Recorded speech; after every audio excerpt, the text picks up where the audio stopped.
Hi, Ron here from the Fringe Church. Last night, great experience, always love it. Prison Fellowship put on an art exhibit. I had the pleasure of coming along. But talking to the guys who deal with a lot of these things, and a lot of the prisoners coming out and helping the guys inside to better their lives and better themselves and get closer to God. When I'm talking to them, one of the common things which kept coming up was when they're talking to people about why they do what they do. And quite commonly, they're put to the question of, why would you help prisoners? Why would you help these guys who've done something wrong for society? And yeah,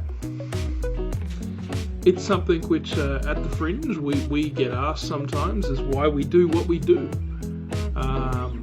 I can't speak for everyone, but for myself, one of the most meaningful stories which I've ever heard when it comes to this topic is a story of a court case, a guy called Adolf Eichmann. Adolf Eichmann was in Nazi Germany, and he was one of the guys who perpetrated the gassing and killing of hundreds of, thousands of people, and was, horrific things he did.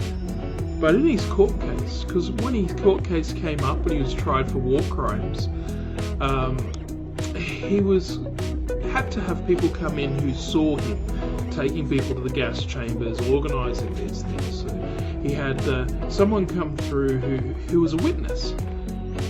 And when he came into the courtroom, he collapsed. He collapsed crying in tears and was deeply moved and very upset when he saw Eichmann sitting there in the box on the other side of the room, standing trial. Later on, this gentleman was interviewed and asked about that situation and why. Why did you have that reaction when you walked into the courtroom? And his response I will never forget. His response was, I was expecting to come into the courtroom and see the devil himself sitting there in the box awaiting trial.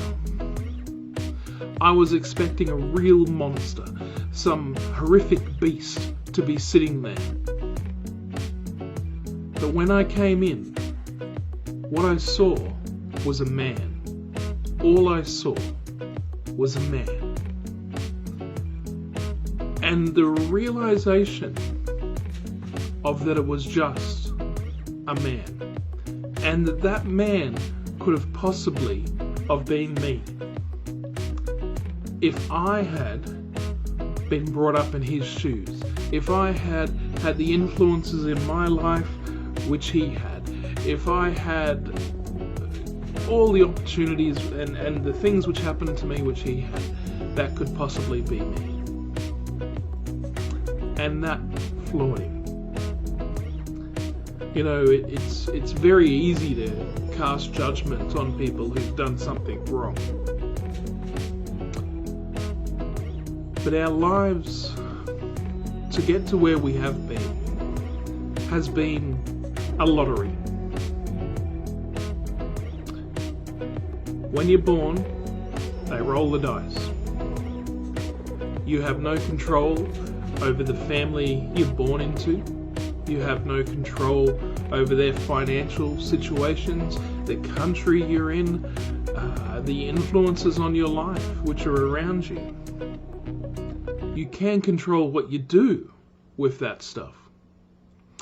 You can't control whether you're born disabled. You can't control your mind, how intelligent you have the potential to be, or what disabilities or what things come against you.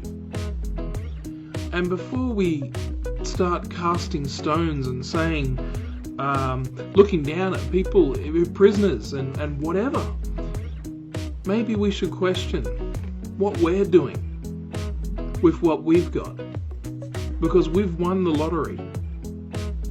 If you've got a car sitting in your driveway, you're a winner. If you've got a house over your head, you're a winner. You've got an education, you're a winner. So what right do these people have who have been born into the right circumstances to turn around and say to others who are trying to help, how can you help those guys? Where do you get off helping prisoners? Where do you get off helping these guys who've done something wrong? Because just like that guy walking into that courtroom and looking at Adolf Eichmann, who, horrific war crimes, and he needed to pay the consequences of what they do. And I'm definitely not saying that people shouldn't. We all need to own up and be accountable for our actions. But what if you were born in their shoes? How would you look? Having the same influences, the same advantages and disadvantages. Before you start writing someone off, maybe think about that. One of the other key points is the biblical perspective. If you're a Christian, read the Bible. Look at what Christ says. Look at how Christ deals with people. Look at the people who are coming to him. Look at the tax collectors and all these people who are wanting to get that message. How have we distorted that? How have we made it that anything other than these people who've been brought into different circumstances, who've suffered, who've done something wrong, who have found themselves on the wrong side of things, are any less than any of us? We are all God's masterpiece. We are all there for grace. We get covered with rubbish along the way. But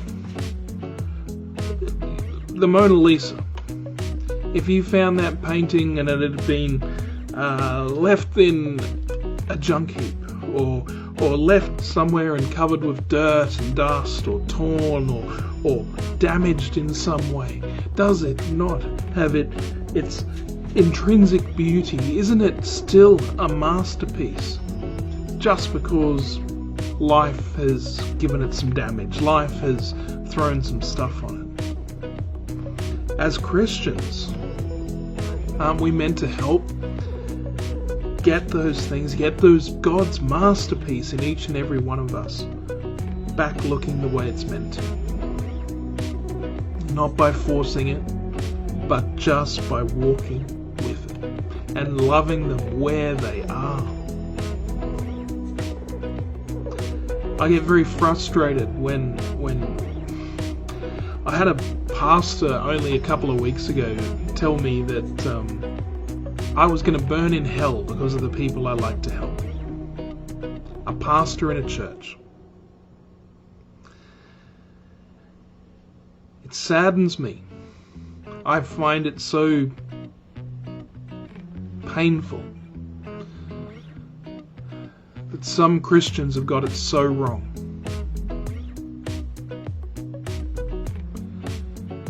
It's not only about making ourselves into something. It's never about what we do, but it's about what Christ does. And it's our job to prepare the soil, to water, to plant seed. And then God does the rest. And each masterpiece grows into what it should be, in God's hands, not ours. When will we ever learn this lesson?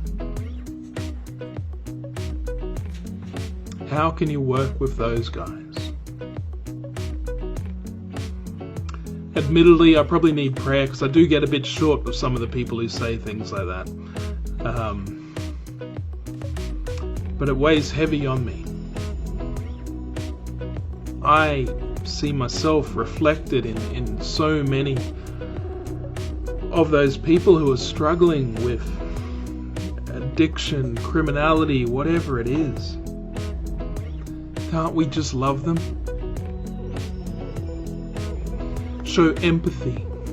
You know, empathy, I've pushed this topic before, but it comes from the word derivative, to cry with, to feel the pain with. You know, when Christ was crying, when he came to Lazarus' tomb, he was crying not because Lazarus was dead, but because people were sad and weeping, and he cried with them. He entered into their pain. He felt it with them.